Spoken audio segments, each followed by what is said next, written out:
Hey guys, what's good? It's your girl Chris Corio here, and this is a quick exercise video.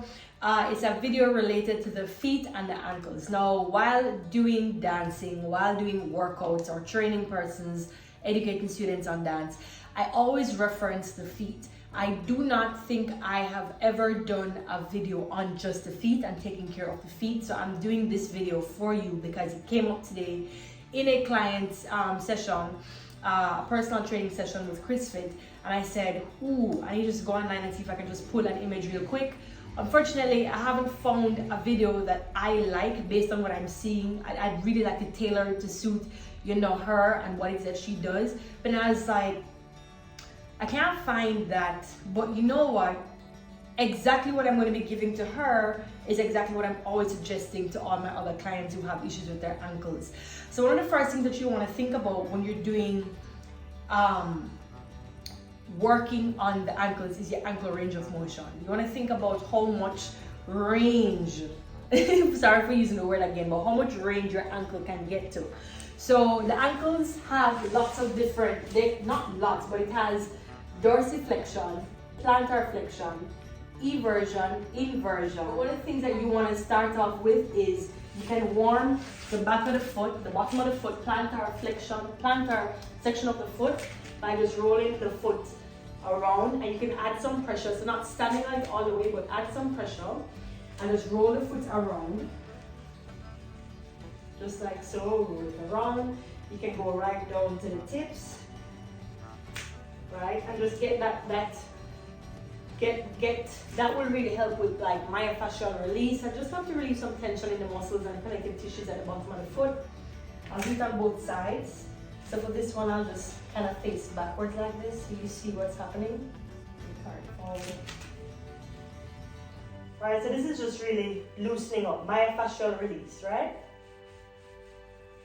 Another thing that you could perhaps do is, in terms of increasing the range of motion in your ankles, is you can do a toes pose followed by a seated on heels pose, which is essentially plantar flexion. But let me show you the first one.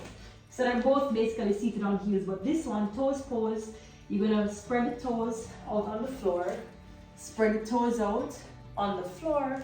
Are you seeing me? Let me come closer to the wall. So I spread the toes out on the floor. I spread the toes, right?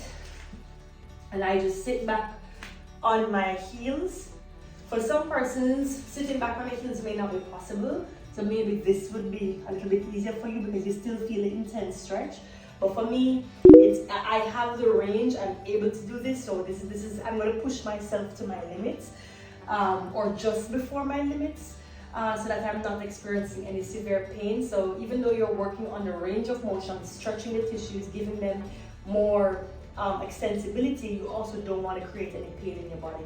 So that's the first thing that I'm going to do, and you can hold this for as long as you can tolerate. I want to say a minute, but I know some persons can't manage a minute, and for some persons a minute may not be suffice. And some persons, meaning dancers, typically have a higher tolerance for pain in these type of exercises than others, particularly because dancers tend to be motivated by the fact that they know what it's good for. The other way is just simply sitting back, and if you've ever seen any of my reverse winding tutorials, you know that this is definitely one. This would be position 1 reverse winding, where we do that wind coming around, and then reverse winding 2, more advanced, would be on the heels, just like this, feet plantar flex and winding around, right? But we're not doing any winding today. All we're doing is stretching the front part of the foot now. Okay, and we sit there for a few seconds, or as tolerated. The next thing that you could do is using something like a block or a wall, but let me just go in tiers. So you could use a block, and using the block, you could put the foot against the block, right? Just like so.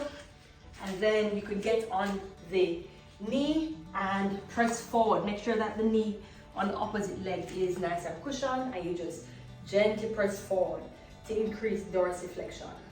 Dorsiflexion is when the ankle flips up this way. So that's increasing dorsiflexion. An opposite way, another way of doing this, alternative way to do this, and it's not necessarily easier or harder. I'm gonna bring my camera around to this side, is you could simply tilt this down, put the foot against the wall. Not against the wall, but down. First things first. Let me come here. First things first, you're gonna put the toes right up against the wall, lean into the wall. Right away, you should start to feel the anterior or front part of the ankle stretching. If that is too easy, bring the leg back a little bit and try it again. Okay? I'm gonna bring it back a little bit more, and then I'm gonna do it again. And see right here, I'm not able to touch the wall. So this is the range. This will be my new goal, to try to get my leg to touch the wall. Right? And also keeping the heel flat, keeping all aspects of the foot down on the floor while I'm getting that range in the ankle. Okay? Now, where is this related? This is related to particularly when you're doing things like a squat.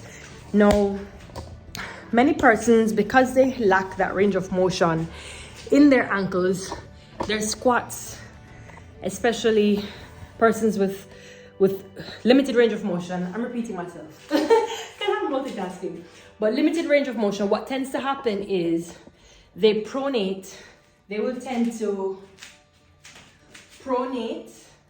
So they start parallel, but then the feet, as they go down, what happens is the feet pronate in order to facilitate, and the knees cave in to facilitate a deep squat. What you want in a squat is to have the feet pointing forward, and if they go out, they turn out slightly, unless you're trying to do a sumo squat, which is a totally different setup from the hips as well, not just the ankles, in terms of external rotation. But to do a neutral squat, hips are about, feet are about shoulder width or hip width apart, and then even if they turn out, it's not a massive turn out, it's just neutral, reaching down, and the knees are still pointing forward, right?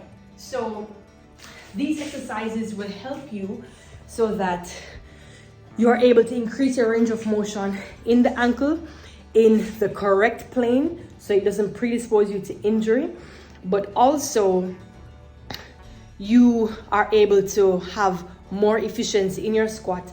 The squat will be more beneficial because not only are you going deeper in a healthy, injury-free way, but you're also strengthening the muscles to the end range, right? Which is extremely important. A lot of persons don't pay attention to those simple tips.